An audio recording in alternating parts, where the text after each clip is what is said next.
Teman-teman yang dirahmati Allah Subhanahu wa taala, puji syukur kepada Allah kita malam ini bisa ngumpul lagi di sini belajar bareng walaupun suasananya mungkin tidak terlalu serius seperti di dalam kelas.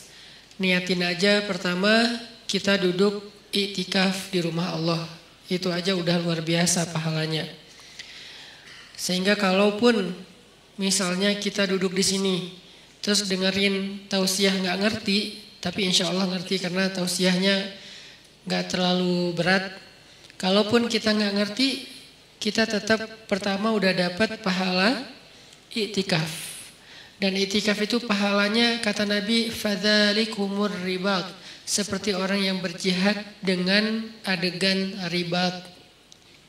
Ribat itu kalau di zaman Nabi mengepung benteng musuh dengan waktu yang lama, hari, minggu, bahkan kadang-kadang sampai 1 bulan. Kalau sekarang di Palestina, pasukan perjuangan pembebasan Palestina yang dikenal dengan nama Hamas, mereka ribat di terowongan-terowongan menunggu tentara Israel lewat, itu bisa berbulan-bulan sampai 1 tahun.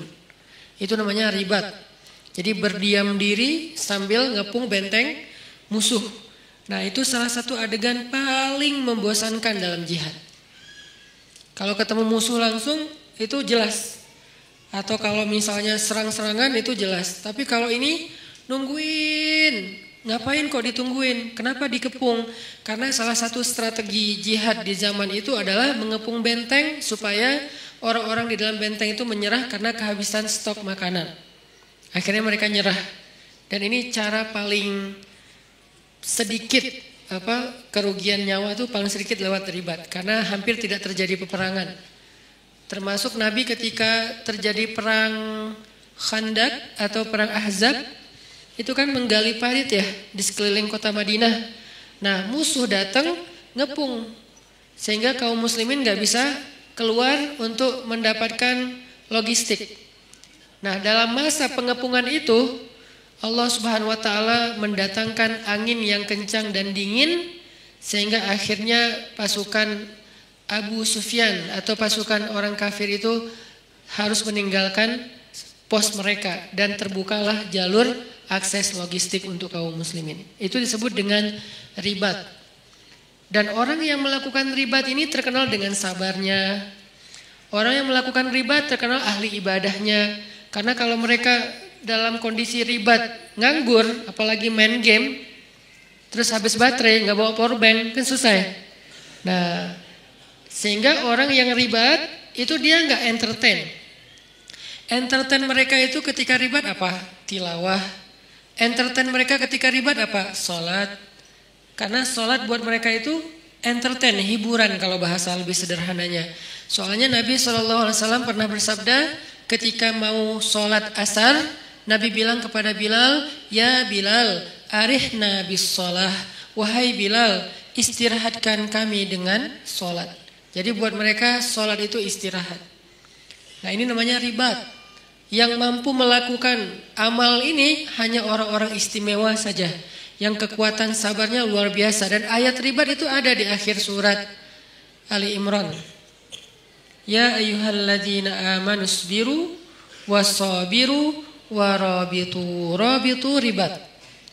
Ya ayyuhalladzina amanus biru wasabiru warabitu.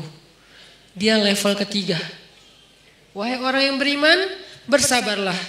Kita aja masih di level ini nih, belajar sabar. Wasabiru, kuatkan kesabaran. Maksudnya apa? Ini untuk level kedua yang ujiannya nggak habis-habis. Kalau bersabar itu ujian pertama. Misalnya ujian sebutlah sakit. Itu isbiru. Udah sakit, nggak punya duit. Wasabiru. Udah sakit, nggak punya duit, nggak ada yang perhatiin. Nah ini nih wasabiru nih. Jadi bukan hanya isbiru. Jadi kalau ada teman kita sakit, isbir, sabar ya gitu. Tapi kalau gue bukan cuma sakit, fisik tapi. Nah kalau udah masuk ke dalam lebih ini lagi tuh berarti udah wasabiru. Berkali-kali terus saja diuji dengan ujian yang bertubi-tubi. Udah sakit, tadi ditinggalin orang yang dia udah sempat kegeeran, atau diharkosin, ya harapan kosong gitu kan.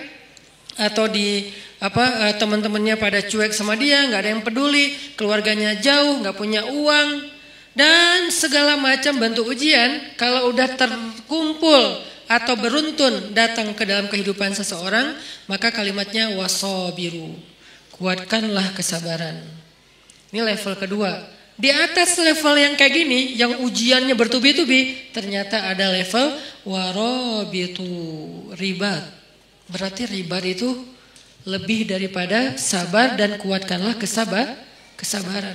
Kayak Nabi Ayub itu sabar atau kuatkan kesabaran? Kenapa? Karena ujian beliau bukan cuma sakit. Pertama sakit. Kedua, anaknya satu persatu meninggal. Setiap tahun meninggal satu. Setiap tahun meninggal satu. Sampai habis semua anak beliau. Ketiga, hartanya habis. Sampai beliau tinggal di gubuk kecil. Di tempat yang sangat terpencil gitu. Kayak terusir gitu. Dan gak punya siapa-siapa. Yang keempat, keluarga besar beliau meninggalkan beliau kecuali istrinya. Sampai pernah saudaranya datang pengen menjenguk Nabi Ayub. Tapi mereka cuman dari luar, gak masuk ke dalam rumah. Kenapa? Mereka ngomong dan kedengaran sama Nabi Ayub. Mereka ngomong, jangan masuk, kenapa? Ntar ketularan. Itu kan menyinggung ya. Kadang-kadang kayak kita kena cacar ya. Kita tahu cacar itu nular. Tapi kita gak rela ada orang ngomong kayak gitu depan kita kan. Jangan ke rumah dia lagi cacar, ntar kamu ketularan. Kan tersinggung kan? Walaupun itu gak ada yang salah. Dia gak ngegibah, dia gak ngegibah sih. Salah, emang gibah sih itu mah. Karena definisi gibah sesuatu yang kau bicarakan benar, tapi orang yang mendengarnya gak nyaman, itu gibah. Kebenaran yang kita bicarakan, tapi orang yang mendengar itu objeknya gak nyaman, sedih minimal. Kalau gak sakit hati itu gibah. Ya berarti gibah. Nah ini kan kita gak mau. Nah itu namanya wasobiru. Nabi Ayub dengan level yang udah luar biasa dahsyatnya ujian beliau disebut dengan kata-kata wasobiru. Tapi ribat di atasnya lagi. Isbiru, wasobiru, warobitu. Sehingga orang yang itikaf di masjid, walaupun cuma dari maghrib ke isya, karena itu waktu itikaf paling pendek, intidharus sholah ba'da sholah, menunggu sholat setelah sholat itu yang paling gampang kan? Nunggu isya setelah maghrib. Yang paling capek nunggu subuh setelah isya. Ini Ramadan lah, Ramadan setahun sekali oke. Kalau nunggu zuhur dari subuh kayaknya jarang, karena kita rata-rata nggak nunggu, soalnya sibuk dengan kegiatan. Kalau dari isya sampai subuh juga jarang. Jadi paling gampang tuh nunggu isya setelah maghrib. Itu udah i'tikaf. Nah siapa yang melakukan itu, kayak sekarang kita nih, sambil santai, sambil dengar ceramah, dari maghrib sampai isya, pahalanya ribat. Bukan pahala sabar, bukan pahala sabir. Bukan isbir, bukan sabiru. Bukan, tapi rabitu, ribat. Fadzalikumur ribat. Itu disebut dengan ribat kata Nabi. Arti itu disebut dengan ribat, pahalanya kayak orang yang berjihad fi sabilillah. Maka absyiru, berbahagialah ketika kita ada di rumah Allah. Nggak ada tempat lain yang dapat pahala kayak gitu. Walaupun yang lain boleh. Saya paling nggak suka ngebandingin dalam bahasa judgment. Kalau ngebandingin dalam bahasa motivasi boleh. Contoh bahasa ngebandingin dengan bahasa judgment gimana? Di masjid berpahala, di yang lain itu dosa. Nah ini nih judgment. Kalau memotivasi, di masjid berpahala, yang lain juga nggak apa-apa. Karena kan area mubah dalam Islam itu luas banget kan. Apa hukum nongkrong di kafe? Haram. Siapa bilang haram? Lihat dulu kafenya gimana, dia nongkrongnya ngapain. Kalau dia lakuin dosa kayak berdua-duaan, oke, jadi bukan nongkrongnya tuh, khalwatnya.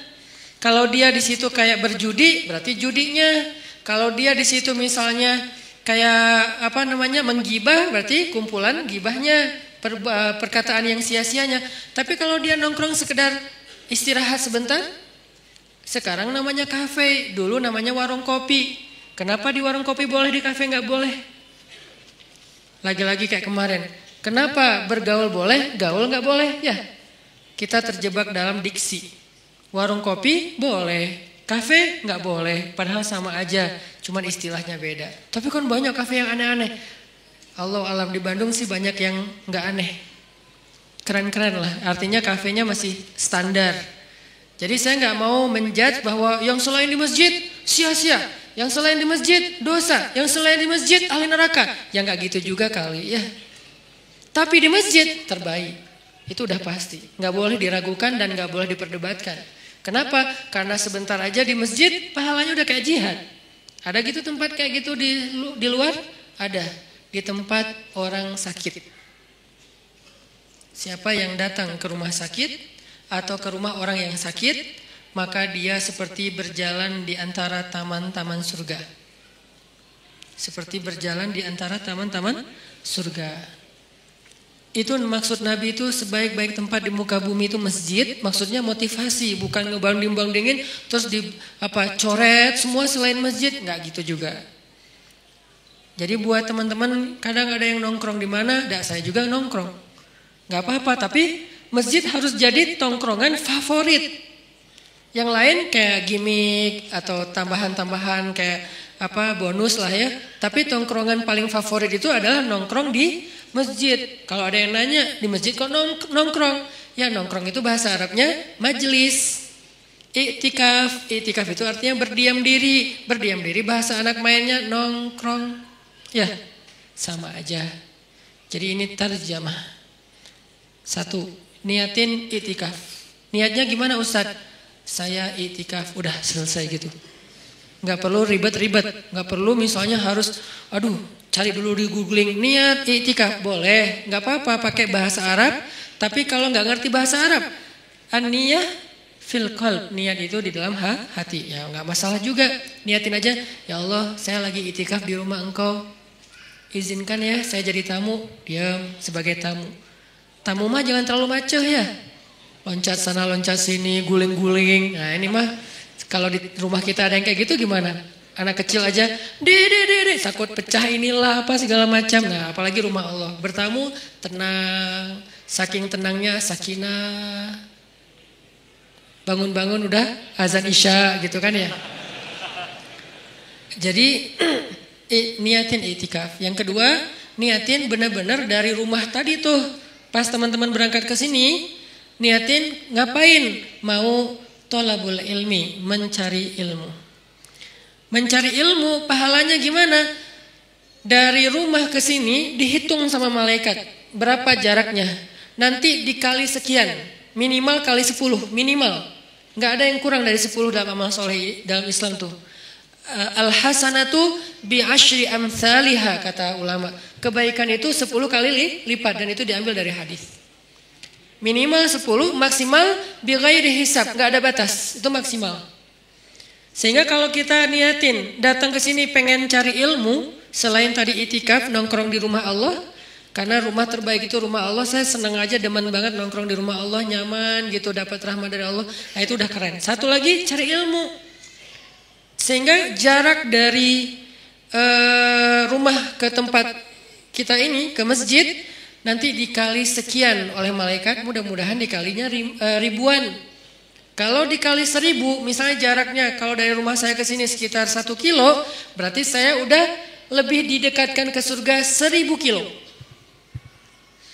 Jadi saya motong jalan ke surga 1000 kilo. Dari mana hitungannya Ustaz? Dari hisab. Dari padang mahsyar.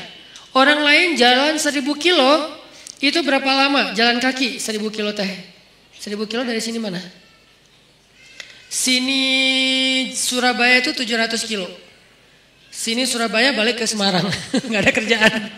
Dari sini ke Surabaya saya karena nggak tahu kalau Bali berapa ya. Dari sini ke Surabaya balik lagi ke Semarang kurang lebih lah ya 1000 kilo. Itu kira-kira kalau jalan kaki berapa lama? 2 minggu? Gimana tuh kalau jalan kaki? Capek. 2 minggu ya. Berarti sekali kita mencari ilmu, Allah menghemat jarak kita ke surga daripada mahsyar itu 2 minggu minimal. 2 minggu. Sehingga kalau misalnya kita dawam seminggu sekali kita cari ilmu dikali sekian ribu, berarti insya Allah sudah lebih cepat masuk surga 1 tahun, 2 tahun, 3 tahun, 100 tahun. Itu kalau dikali 1000. Sedangkan Allah Maha Rahman wa rahmati wasiat. Rahmat Allah itu luas sehingga bisa aja bighairi hisab. Dikalinya bisa lebih dari 1000. Ini thalabul ilmi. Dan orang yang mencari ilmu itu dinaungi oleh malaikat. Tapi kalau lagi naik motor mencari ilmu jangan lihat ke langit. Malaikat mana ya? Gak usah. Karena pasti ada malaikat lagi naungin kita. Naungin itu gimana? Menaungi dengan rahmat, dengan doa. Ya Allah beri dia kasih sayangmu, ampuni dosa dia. Beri dia kasih sayangmu, ampuni dosa dia. Yang merasa banyak dosa, cari ilmu. Yang merasa banyak dosa, duduk dalam rumah Allah. Itu didoain terus-terusan oleh malaikat. Itu aja udah keren. Belum lagi yang lain-lain. Ada doa-doa yang niat-niat yang khusus. Ya terserah. Yang penting hasanah, kebaikan. Maka mudah-mudahan malam ini kita duduk di sini doang udah kemenangan. Kata Allah, ulaika ala hudam mir rabbihim wa ulaika humul muflihun. Ketika kita ala hudan, berada di dalam jalannya Allah yang baik, yang benar, yaitu di masjid, cari ilmu, berarti muflihun, orang yang beruntung. Qad aflahal mu'minun. Dan seperti inilah harusnya kita menghabiskan usia kita. Terutama anak muda. Sehingga malam ini kita membahas tentang mager. Ini termasuk mager yang berpahala. Magernya di masjid. Gimana magernya? Gak gerak. Santai. Ada tempat bersandar, bersandar. Tapi jangan rebutan tiang. Sedapatnya aja. Yang gak dapat pun gak masalah. Jangan berkecil hati. Gak dapat tiang, jangan berkecil hati. Bisa di depan. Nanti hitungannya gimana Ustaz? Mana lebih utama ketika kita hadir dalam kajian ilmu? Duduk dekat tiang atau duduk dekat Ustaz? Tergantung. Kalau capek banget cari tiang. Kita harus berlapang dada dengan semua kondisi orang ya. Gak boleh kita menjudge. Jangan-jangan yang cari tiang tuh kayaknya gak ada niat banget nyari ilmu. Belum tentu. Kita mungkin kalau secapek dia bahkan datang juga enggak.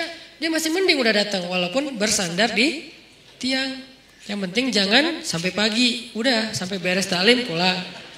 Ini artinya teman-teman bahwa ini termasuk diantara cara menghabiskan waktu yang paling berkah tuh. Duduk di masjid, dengerin ilmu, salah satunya, bukan satu-satunya, karena kebaikan tuh banyak banget.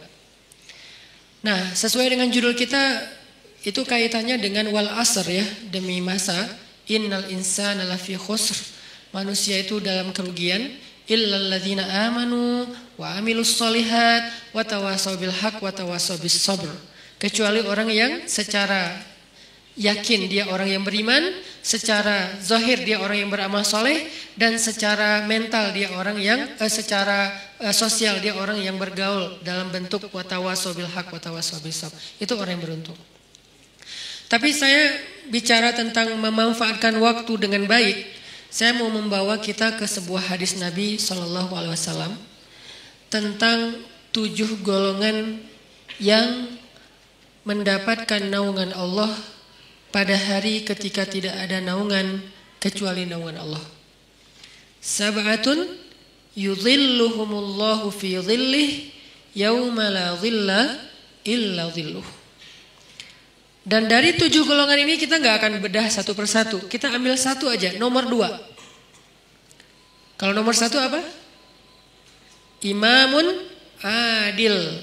Imam yang adil. Imam yang adil ini siapa? Pasangan Ustadz? Bukan. Itu imam hidup. Imam yang adil. Imam yang adil itu maksudnya pemimpin. Pemimpin yang adil.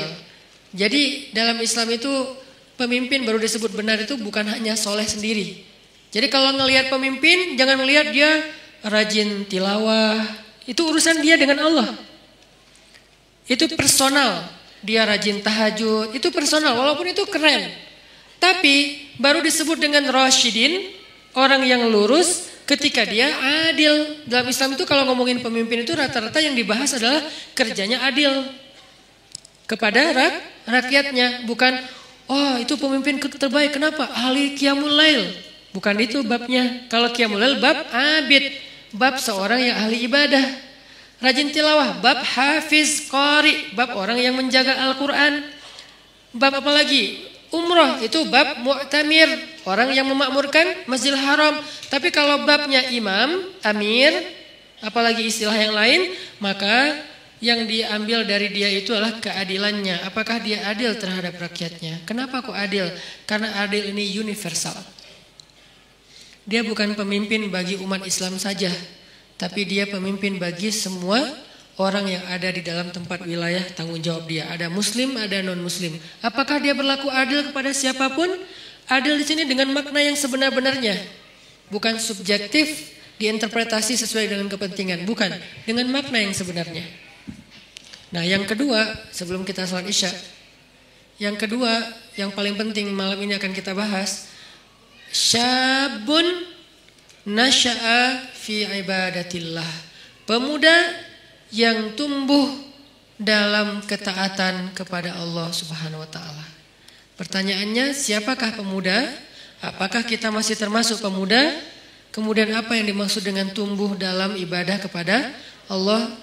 Saksikan episode setelah salat Isya. Barakallahu fiik. Bismillahirrahmanirrahim. Teman-teman semuanya yang disayang Allah Subhanahu wa taala, tadi kita membahas tentang niat kita hadir ke sini, dan itu juga salah satu di antara amal solih dan kebaikan yang kita dapatkan hanya dengan sekedar duduk di masjid. Kalau kita lelah, istirahat di masjid. Kalau kita galau, mengadulah kepada Allah di dalam masjid. Kita punya masalah, mintalah pertolongan Allah di dalam masjid. Jadi masjid itu harus jadi tempat favorit kita. Sebagaimana firman Allah Subhanahu wa taala di surat At-Taubah, bahwa di antara ciri orang yang beriman adalah orang yang memakmurkan masjid. Ayat ini kemudian diperjelas dengan hadis, kalau kamu melihat seseorang itu bolak-balik ke masjid rumah, maka saksikanlah kalau dia itu adalah orang yang beriman. Kalau dia beriman, maka dia punya hak mendapatkan semua kebaikan yang Allah janjikan kepada orang yang beriman. Apa janji Allah untuk orang yang beriman? Wa basyiril ladzina amanu wa 'amilus shalihat anna lahum jannat.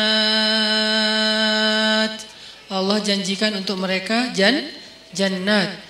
Maka untuk mendapatkan jaminan memperoleh surga, jadikanlah diri kita punya ciri-ciri khasnya orang yang beriman. Salah satu di antara ciri khas orang beriman, dia senang ke masjid. Dia tidak perlu tinggal di masjid, tapi dia senang untuk datang ke masjid. Ini artinya bukan hanya sholat 5 waktu, mencari ilmu, sekedar istirahat, nongkrong, tilawah, sholat duha. Walaupun tidak ada keharusan sholat duha atau sholat sunnah itu di masjid, karena emang ada sunnahnya sholat sunnah itu di rumah. Tetapi tidak masalah kita lakukan di masjid juga. Nanti di rumah ada bagian sholat sunnah yang lain. Nah, berkaitan dengan judul kita mager pada malam ini, saya pengen ngangkat hadis tentang 7 golongan yang mendapatkan naungan Allah di padang mahsyar.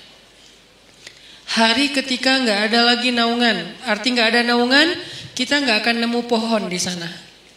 Karena dalam konteks literasi Islam yang disebut dengan naungan itu nomor 1 itu pohon. Kita nggak akan nemu pohon di padang mahsyar. Karena semua areanya satu bumi yang ukurannya 1000 kali lebih besar daripada bumi tempat kita tinggal sekarang, dan namanya tetap bumi. Bumi mahsyar namanya. Kalau di akhir surat Ibrahim Allah nyebutnya yauma tubaddalul ardu ghairal ardi was samawat. Hari ketika bumi yang lama sudah berganti dengan bumi yang baru. Earth yang lama berganti dengan earth yang baru. Earth yang baru itu disebut dengan Ardul Mahsyar. Kita nyebutnya padang mahsyar. Dalam teks Arab disebutnya Ardul Mahsyar. Terjemahan yang lebih tepatnya bumi mahsyar, planet mahsyar. Ukurannya 1000 kali lebih daripada ukuran bumi yang sekarang. Mataharinya juga berkali-kali ribu lipat lebih besar daripada matahari yang sekarang. Kebayang gak tuh panasnya kayak gimana? Dan pada masa itu, yauma la dhilla illa dhilluh, gak ada tempat bernaung, berteduh sama sekali. Kita gak akan nemuin pohon sama sekali. Tidak ada kendaraan yang kita bisa berlindung dari cahaya matahari seperti mobil kita.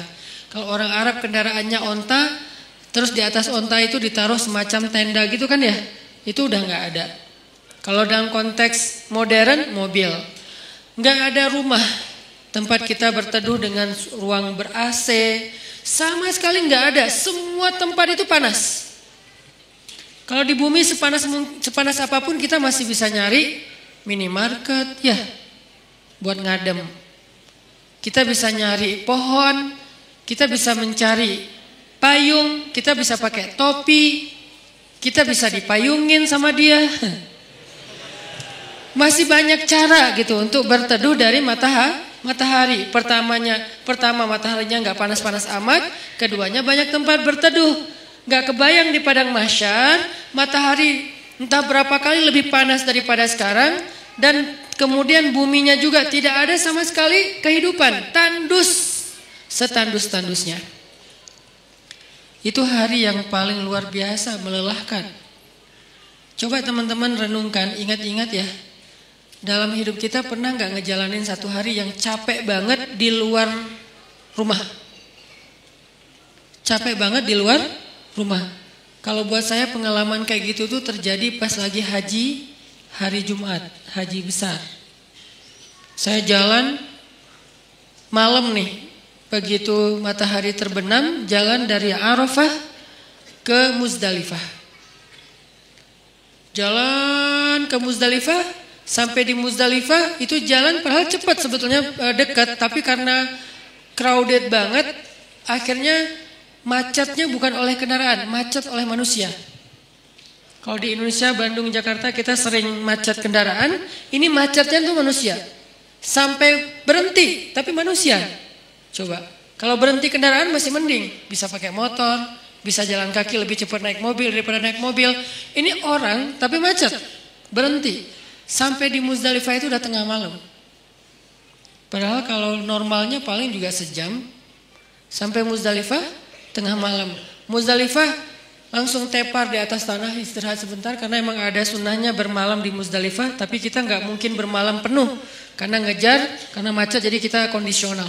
Istirahat sejam 2 jam di atas tanah, tidur, bangun tidur, milihin kerikil untuk lontar jamarat, jalan lagi ke Mina. Sampai di Mina udah subuh.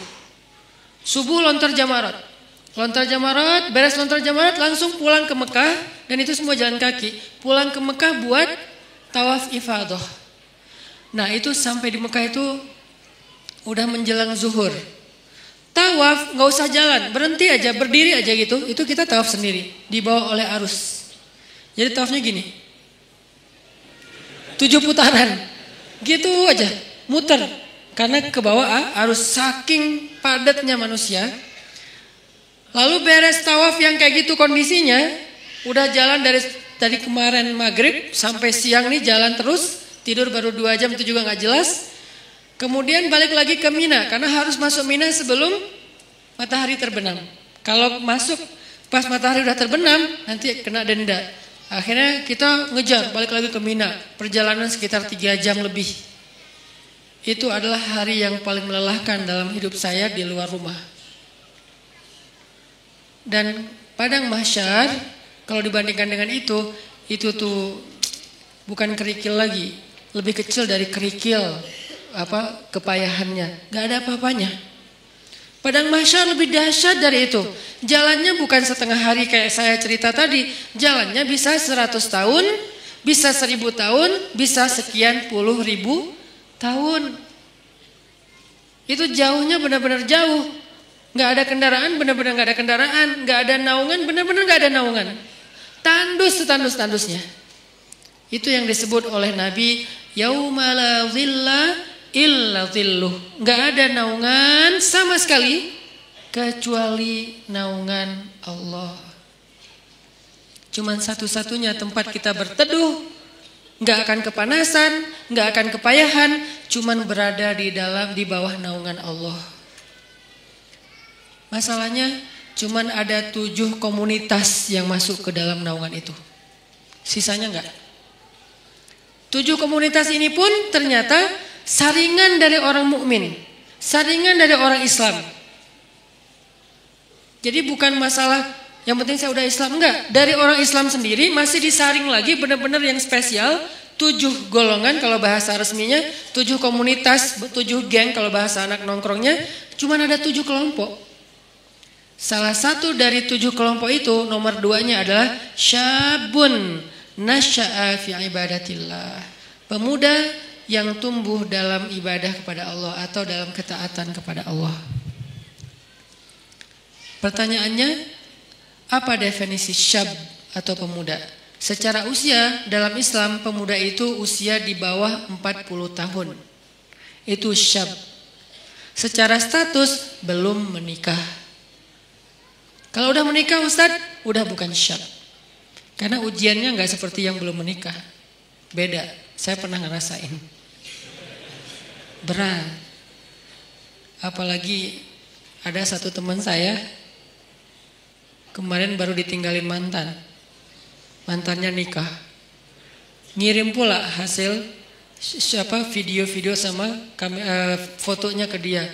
Langsung udah nggak terkontrol. Langsung kita pegang rame-rame. Jangan sampai dia nyari tower. Ternyari-nyari tower, ngapain lo? Mau benerin Ustadz ada yang rusak. Pura-pura ternyata mau loncat. Nah ini nih namanya ujian. Ujian ketika kita belum menikah. Ujian di usia muda di bawah 40 tahun. Kalau belum menikah tapi udah di atas 40 tahun, beda lagi. Usianya di bawah 40 tahun. Secara status belum menikah. Karena kalau udah menikah, dia udah ngerasain ketenangan, sakinah. Litaskunu ilaiha. Supaya kalian cowok-cowok merasa tenang kepada perempuan. Udah tenang. Tapi kalau sebelum menikah, itu zulzilu. Zulzilu itu kalau dalam bahasa kita tuh gempa dengan skala 9,8 skala Richter. Itu zulzilu tuh. Sampai ada ayat zulzilu iza zulzilatil ardu, dan yang tahu banget ayat itulah jomblo. Zilzal, kehidupannya itu terguncang luar biasa. Ngelihat orang semuanya kayak dia paling sengsara di muka bumi. Ngelihat setiap orang tuh deg-degan, ngelihat cewek deg-degan. Apalagi ngelihat ceweknya crowd kayak gini gitu ya. Baru masuk di depan mall, aduh saya kok deg-degan ya. Zulzil, guncangannya tuh luar biasa. Kalau yang udah sakinah, santai. Karena di sebelahnya ada istri. Kalau nggak ada istri, deg-degan juga.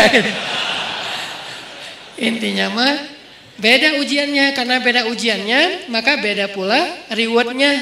Al jaza ala qadril masyaqqah. Balasan Allah itu tergantung beratnya beramal. Buat yang masih sendiri beramal itu lebih berat. Kenapa? Karena zilzal dalam batinnya tuh kenceng. Godaannya tuh banyak. Mikirin itu nggak jelas apa yang dipikirin. Karena ya gitu kondisinya tuh antara kayak nggak ada kejelasan status. Apalagi dia udah sendiri digantung. Kan lebih nggak jelas lagi ya. Saya gimana? Berat statusnya. Nah ini nih ngeri banget ujiannya. Kalau dia nggak pegang Allah, dosanya itu bisa udah 1, 2, 3 dosa-dosa besar itu beruntun bisa dia lakuin.